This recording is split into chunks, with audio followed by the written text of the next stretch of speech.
People who achieve success do it by careful and attentive effort.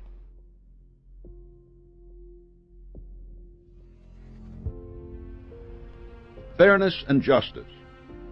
When you form your mastermind alliance, each member must agree at the outset on the contribution each will make toward your enterprise.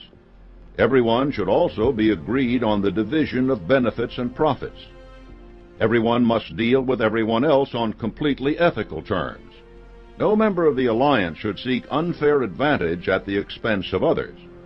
Otherwise, dissension will arise and completely destroy the association. Courage. Your alliance must meet danger and difficulties with firmness, resolution, and valor. The courage to do so comes from self-confidence and a well-developed success consciousness. The courage of two separate individuals is nothing compared with that of a united team, just as the power of a single battery is less than that of a group of batteries. This is another excellent example of the power a mastermind alliance derives from its harmony. The more the minds that are linked together, the greater the power harnessed, and the more the resistance that can be overcome. Form a mastermind alliance with yourself. A woman came to see me once and began to tell me all her difficulties. Her sight was almost gone, and she had given up on doctors who she said were quacks. She had lost most of her money investing in movies. Her husband was a philanderer. Her mother had died after a long and awful illness, and her relatives were a plague. Her bitter catalog of woes went on, and if I hadn't felt sorry for her, I wouldn't have listened to them. She was so full of self-pity. Apparently, not one good or constructive thing had passed her way in 20 years. "Mr. Hill," she asked me, "why do all these things happen to me?" I did not want to be harsh with her, but somehow I had to get her to face facts. I said, "Frankly, with your negative attitude, it's a wonder that you were able to do anything at all. I'm not a bit surprised that your family bothers you or that your husband runs around. I'm amazed he hasn't left home." "What can I do to stop him?" "You can't do anything for him now," I told her, "but you can do something for yourself. You've been thinking about your losses to the exclusion of everything else. The more you concentrate on them, the more you attract other losses. Stop thinking about them. Make up your mind that you are going to benefit by your experience, and then adopt a definite plan for regaining your sight. Dwell upon the idea that your eyes will get better. Decide that you will seek medical help, and believe that it will work. If you can change your attitude toward yourself, your husband will see something to excite his interest in you again. Your relatives will stop seeing you as a doormat. I can't tell you any more than that now. When you manage to put yourself into a more positive frame of mind, come see me again. Before I do anything for you, you must do something for yourself." I tell this story because I want to say the same thing to you. Whatever personal obstacles you face, you must start getting to know that side of your personality that knows no obstacles, that recognizes no defeats. Cultivate a friendship with the other you, so that no matter what you are doing, you are allied with someone who shares your goals. All the philosophy and advice in this book about persuading and motivating others will be much more useful to you if you practice it on yourself. If you have convinced yourself that you need and deserve a $10,000 loan, you won't just walk into a bank and ask for it. You will cultivate the friendship and appreciation of the loan officer. You will present her with a list of the possibilities for the project you have in mind. You will outline your solid plans for repayment, and then you will do it with infectious confidence. You will succeed. You will begin to take charge of the efforts of others only when you take complete charge of the power of your own mind. Cultivate mastermind alliances wherever you can. Once you recognize the benefits of mastermind alliances, you will understand that they can serve you in many areas. You can and must make progress on many fronts to achieve personal success. In your marriage, a mastermind alliance with the person you love most deeply is of untold importance. If you are married and have not built your relationship on the principles of harmony that are crucial to any alliance, you may have some reselling to do with your spouse. Set aside some time every day to talk about what you want to achieve and how you are going about it. Rely on your definiteness of purpose to build your persuasive abilities, to convince your partner of the benefits of the work you are doing. It is very unlikely that your plan will not affect your husband or wife in some significant way, and you absolutely must not drag your partner unwillingly into an adventure. If you have embarked on your mission and the time comes that you are thinking of marriage, you must be very frank with your intended life partner about what you are doing and how you will do it. Build your mastermind alliance into your marriage from the start, and it will steady and support you through the darkest moments. Indeed, your whole family should be incorporated into a mastermind alliance. Your children, your parents, your siblings, anyone on whom you rely or who relies on you. Lack of harmony at home can easily spill over elsewhere. A united family is a great team. In your education, no one's education is ever complete. You may rely on the specialized knowledge of others, but you should also learn from every possible source. In this case, your mastermind alliance is with the entire sum of human knowledge. You are united in the goal of increasing your understanding, and books, magazines, lectures, audio cassettes, all are your allies. A positive mental attitude is the right mental attitude in any given situation, and is most often composed of the plus characteristics symbolized by such words as faith, integrity, hope, optimism, courage, initiative, generosity, tolerance, tact, kindliness, and good common sense. PMA is the most important aspect of any attractive personality. Indeed, it is crucial to many of the 17 principles of success.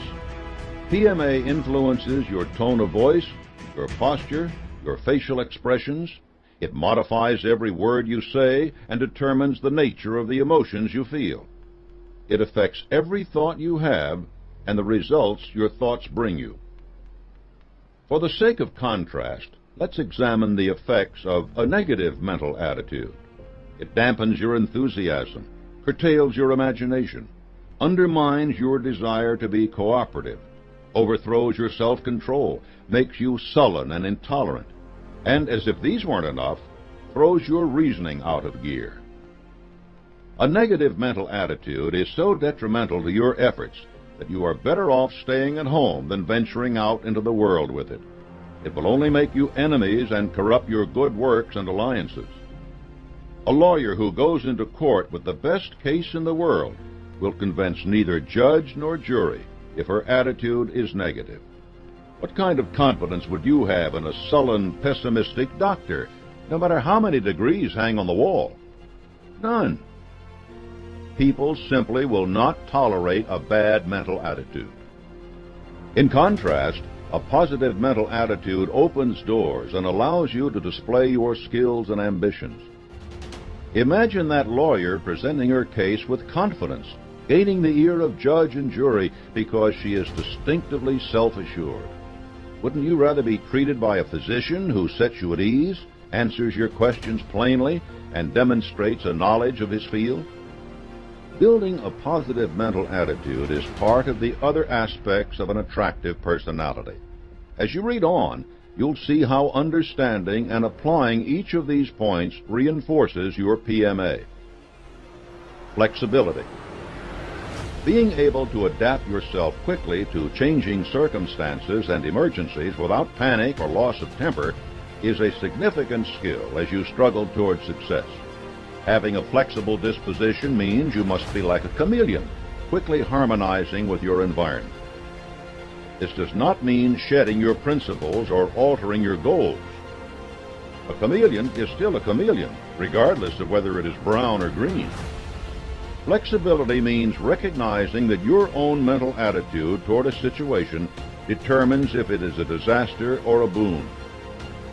If your product fails the first time out, is that good or bad? If you have flexibility, it's great. You have the opportunity to recognize flaws, to improve your product or its marketing early in the game.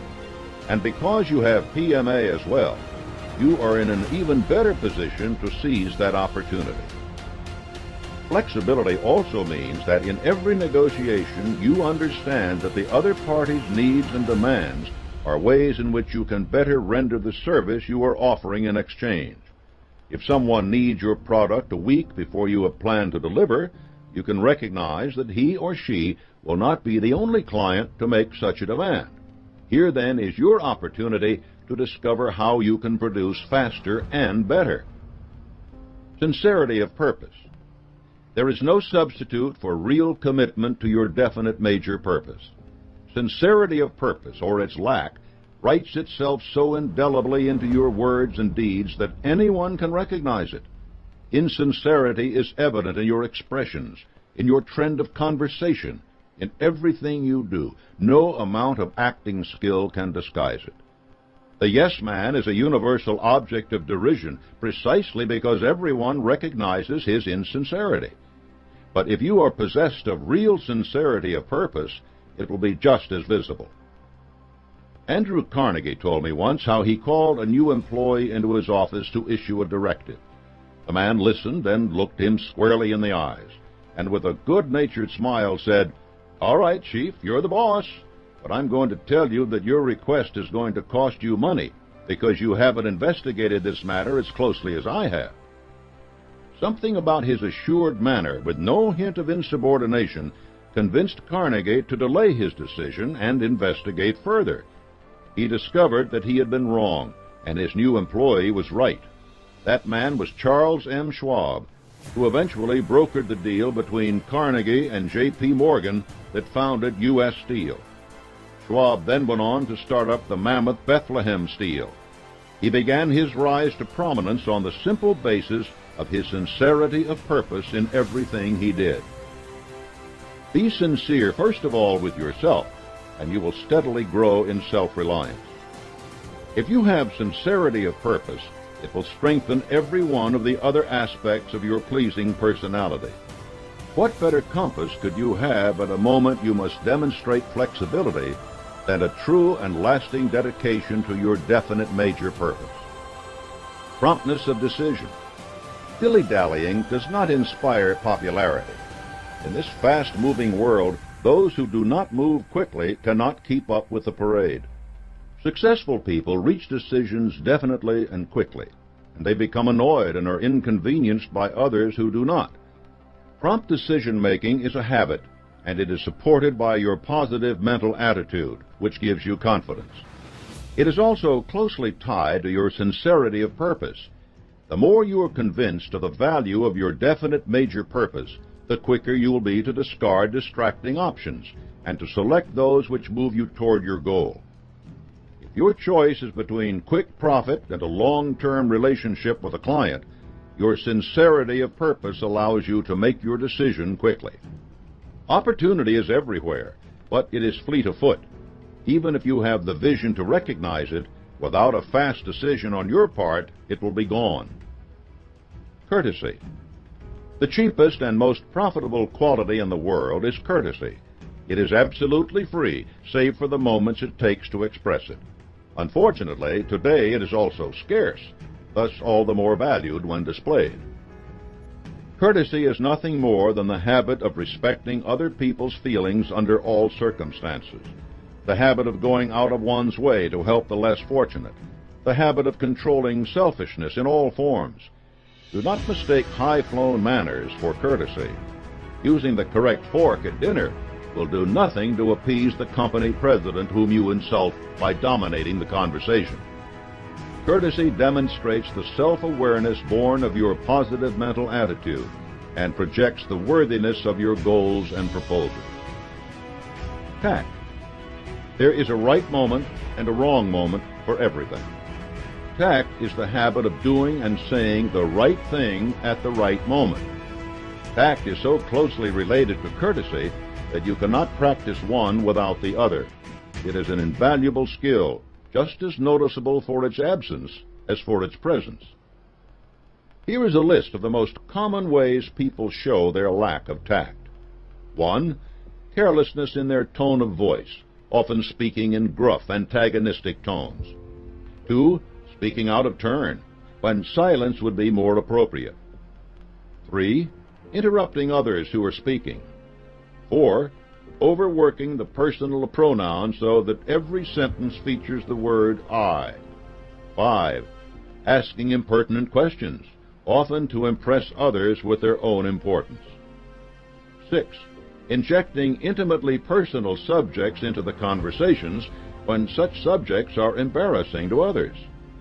7. Going where they have not been invited. 8. Boastfulness. 9. Flouting social norms in matters of attire. 10. Making calls at inconvenient hours. 11. Holding people on the telephone with needless conversation. 12. Writing letters that are overly familiar to people they hardly know. 13. Volunteering unsolicited opinions on any subject under the sun, without regard to their knowledge. 14. Openly questioning the soundness of others' opinions. 15. Declining requests from others in an arrogant manner. 16. Speaking disparagingly of people in front of their friends. 17. Rebuking people who disagree with them. 18. Commenting on people's disabilities. 19. Correcting subordinates and colleagues in the presence of others. 20. Complaining when requests for favors are refused. 21. Presuming upon friendship in asking for favors. 22. Using profane or offensive language. 23. Expressing dislikes at a drop of a hat. 24. Dwelling on ills or misfortunes. 25. Complaining about politics or religion. 26. Displaying general overfamiliarity. If these faults seem small to you, consider how quickly they compound one another. Would you want to be associated with someone who displayed just 3 of them regularly? They reveal a lack of perception and careful consideration that undermines one's confidence in another's mental powers. Anyone who desires an attractive personality will avoid them all. Tone of voice. Speech is the method we use most often to express our personality. Controlling the tone of your voice so that it carries meaning beyond mere words is invaluable. You can say the same sentence in different tones of voice and convey very different things. "I need that shipment by Tuesday" can be pronounced with full confidence, letting your supplier know that your request is something you have every reason to expect as a normal part of your relationship. Say it anxiously, and you may find you've given him the idea that you're in a bind, and perhaps he can demand a higher price. Say it angrily, and you can undo years of good partnership. Practice controlling your tone of voice, listening to the way you sound. When you speak confidently, your PMA and sincerity of purpose should show through.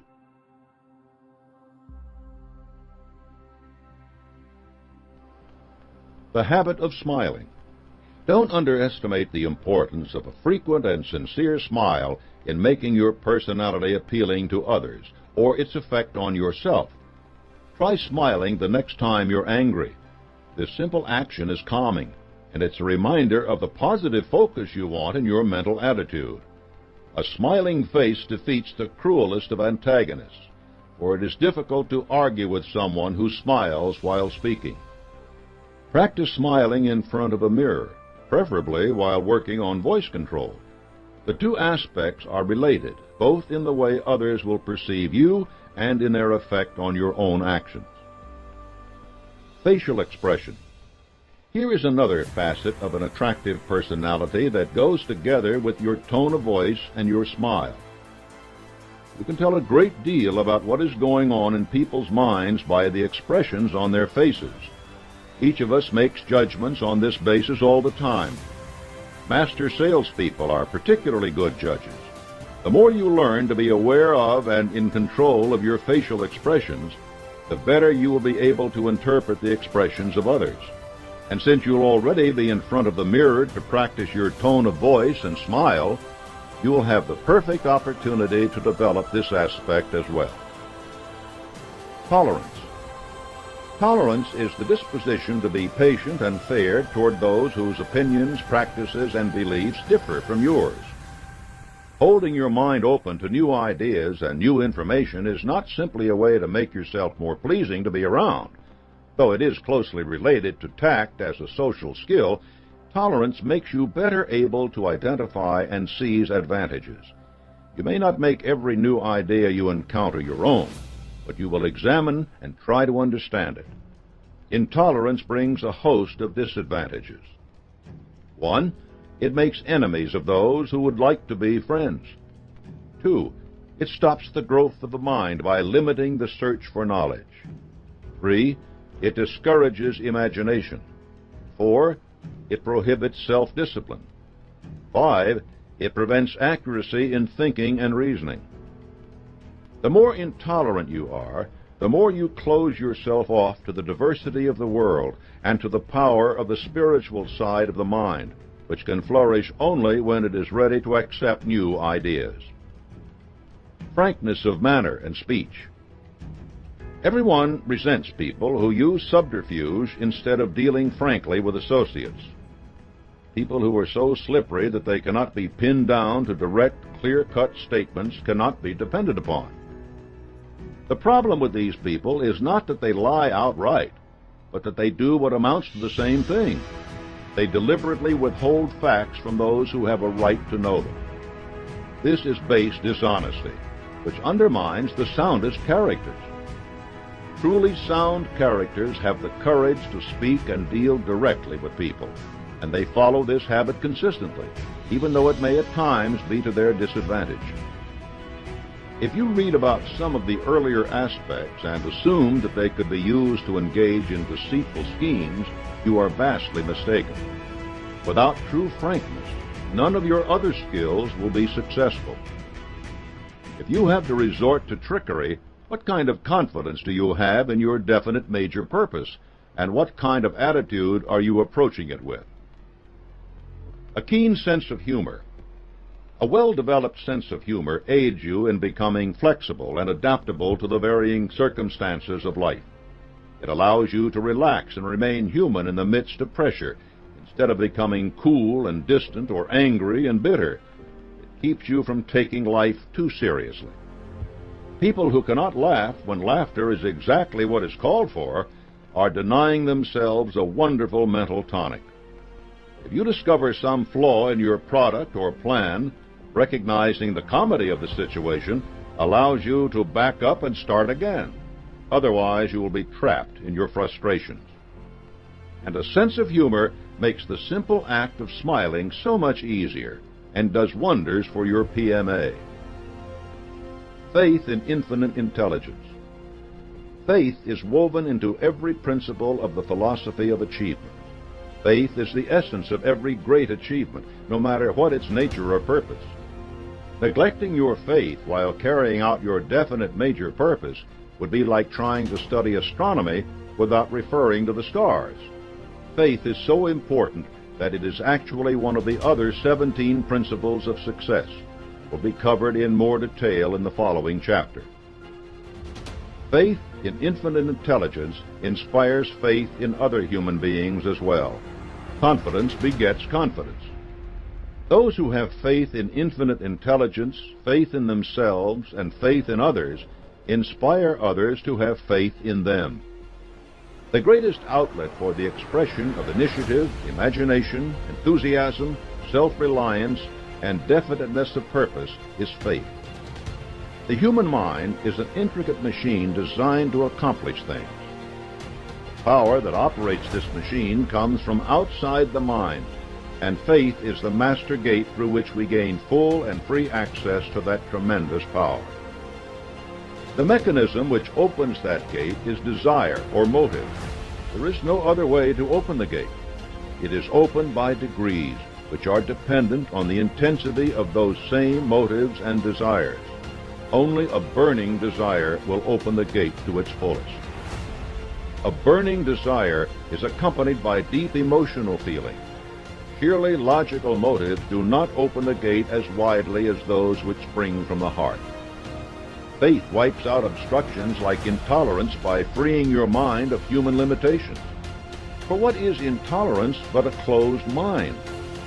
Just as darkness is dispelled by a simple light, so intolerance is eliminated by opening the mind to the influx of power that gives the brain the vision to encompass all of life's realities instead of just a few of them. Faith provides us with the widest perspective on the world about us and the people who live in it. That perspective paves the way for a better understanding of all human relationships. Thus, faith supports all the traits of an attractive personality. It also gives us the power to see past worldly obstacles, to envision new solutions and new ideas on our paths to individual achievement. As one man has aptly stated, where faith is the guide, the individual cannot lose his way. The power of faith is inexhaustible. It is the ultimate renewable resource, a reflection of the Creator's desire that we use it in every way possible. Faith's power is easily attained by any person. No fee must be paid. It is simply appropriated through the desire for its use. The only things over which you have complete control are your thoughts. The only real privacy you have is in your mind. It is there that you can make full and complete use of the power of faith to remove limitations from your mind. A keen sense of justice. Unless you deal justly with others, you cannot hope either to cultivate an attractive personality or to succeed in your definite major purpose. The essential component of a keen sense of justice is a dedication to intentional honesty. Many people are honest for the sake of expediency, but this kind of honesty is so flexible that it can be contorted to serve in any situation which furthers their interest. By cultivating frankness of speech, you are already taking an important step in practicing intentional honesty. You must adhere to that honesty so closely that you practice it under any circumstance, whether or not it promises you any immediate gain.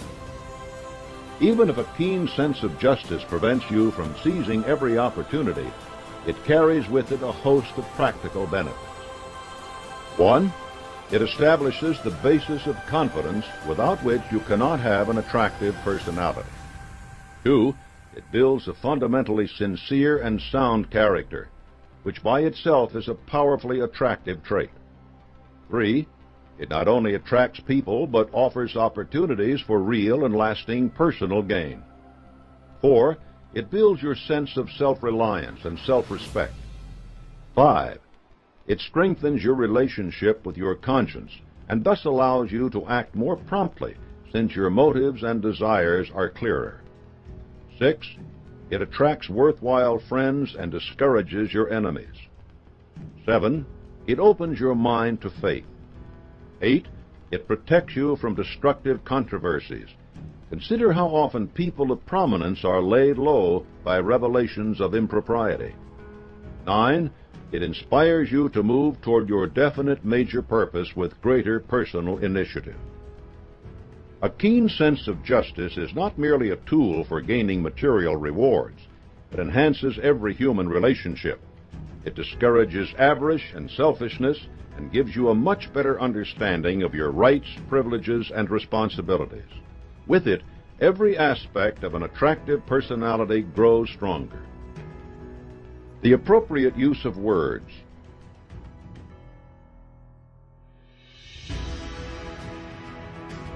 People who achieve success do it by careful and attentive effort. Your use of language must reflect this quality just as astutely as any marketing plan. Do not make it a habit to litter your speech with curses, obscenities, or casual misuses. Instead, work to make sure that you use words with precision, that you have the force and power to convey your meaning with all the clarity you desire. If you are unsure of your language skills, you can improve them by reading. One man I knew read the dictionary for half an hour every day. Yes, he actually read the entries. I never heard him speak badly, and I was always impressed by the distinct messages he conveyed.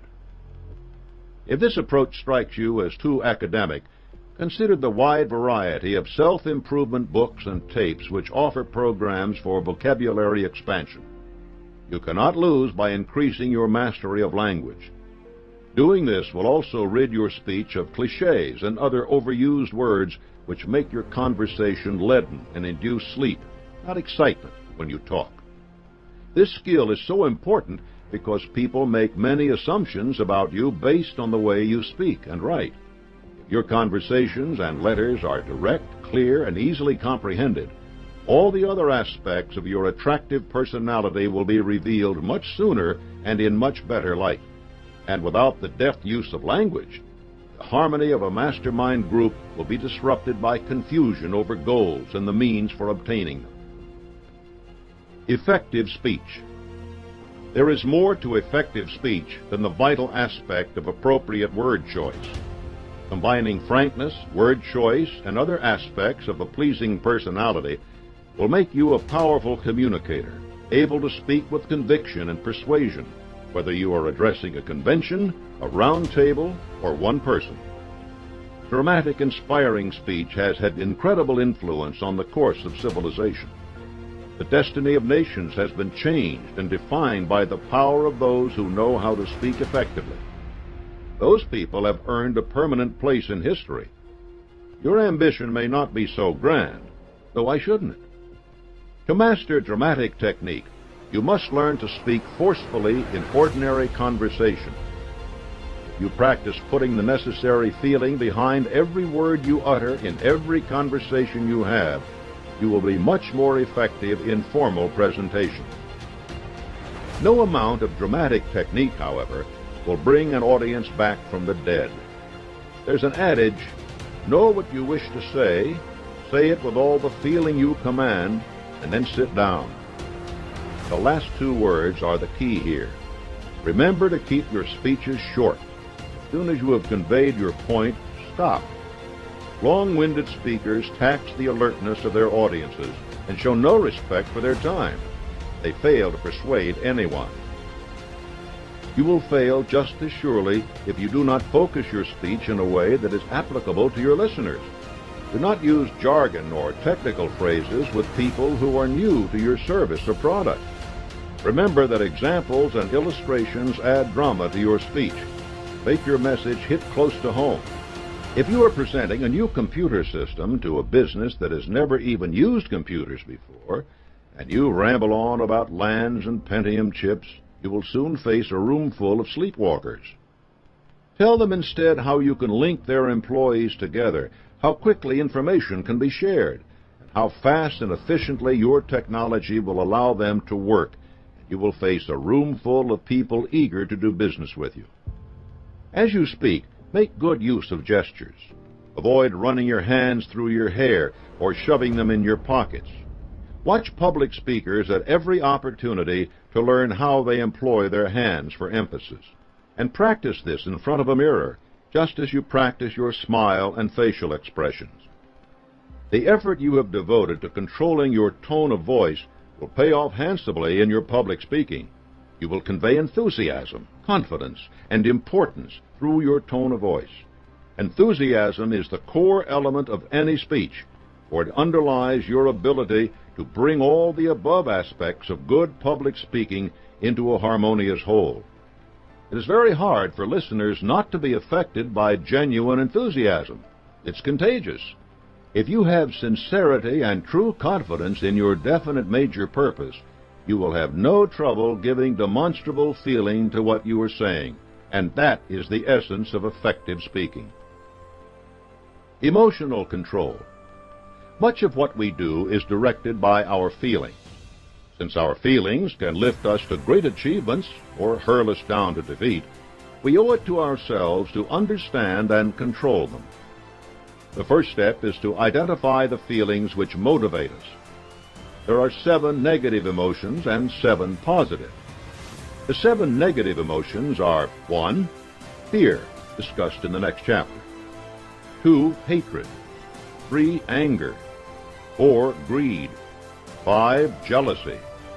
6. Revenge. 7. Superstition. The 7 positive emotions are 1. Love. 2. Sex. 3. Hope. 4. Faith. 5. Sympathy. 6. Optimism. 7. Loyalty. These 14 emotions are the letters of the alphabet with which you will write your plan for success or failure. They can be combined meaningfully or chaotically. Each emotion is related to mental attitude, and that is why I have placed so much stress on the character of one's mental attitude. These emotions are nothing but reflections of your mental attitude, which you can organize, guide, and completely command. To do so, you must take control of your mind. You must always be alert to the emotions which are present there, and embrace or reject them on the basis of their contribution to your mental attitude. Optimism will increase your confidence and flexibility. Hatred will undermine your tolerance and keen sense of justice. If you do not take this control, you are condemning yourself to an entire life buffeted by the winds of emotional whim. If you find yourself struggling to gain this control, compile a chart on which you note every day the number of times you experience and act on an emotion. Make a note of circumstances which inspire the emotions. This will give you tremendous insight into the frequency and power of your emotions. Once you know which forces trigger your emotions, you can act to eliminate them or to seek them out and use them. Building your desire for success into a burning obsession and embarking on your definite major purpose are the cornerstones of your efforts to gain emotional control. Each strengthens the other, and progress with one will mean progress everywhere. Alertness of interest. You must be able to fix your interest on any person, place, or thing and hold it there for as long as the situation requires. You cannot, the other aspects of your attractive personality will be useless. You can pay other people no greater compliment than to concentrate your attention on them when they want it. Listening well is an even greater accomplishment than speaking well. If your interest is focused, you will gain the greatest possible advantage from any encounter. If you fidget with something in your pocket, look at your watch, or frequently glance away, you will insult the person who is speaking with you. Not only will you miss the importance of what you are being told, but the other person will instantly recognize your uninterest and begin to withdraw from the conversation. Failure to notice the details of our own actions and of the happenings around us is an all too common weakness.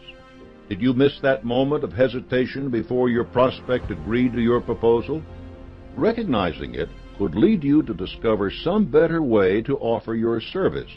You might realize that some other service, the kind of service that your prospect would gladly renew each year on the briefest, friendliest contact, would actually be more worthwhile. Instead, you might be faced with the difficult task of continually persuading someone of the dubious value of your efforts. An alert interest in the people with whom you work is important as well. You can perceive the reasons for their success or the basis for their failures. In your mastermind group, it is vital that you be aware of any changes in the situation of any contributor that might affect his or her advice. Your memory will also be enhanced by an alert interest. If you note something clearly to begin with, it remains fixed in your mind. This is an especially practical tool in your relationship with other people. If you can recall the specifics of your conversations, even the small details of another person's life, it shows the strength of your interest in him or her. Everyone has been embarrassed by being introduced to someone for a second time, while that person shows no sign of recognition. If you show people that you remember them favorably, they will always be pleased to encounter you.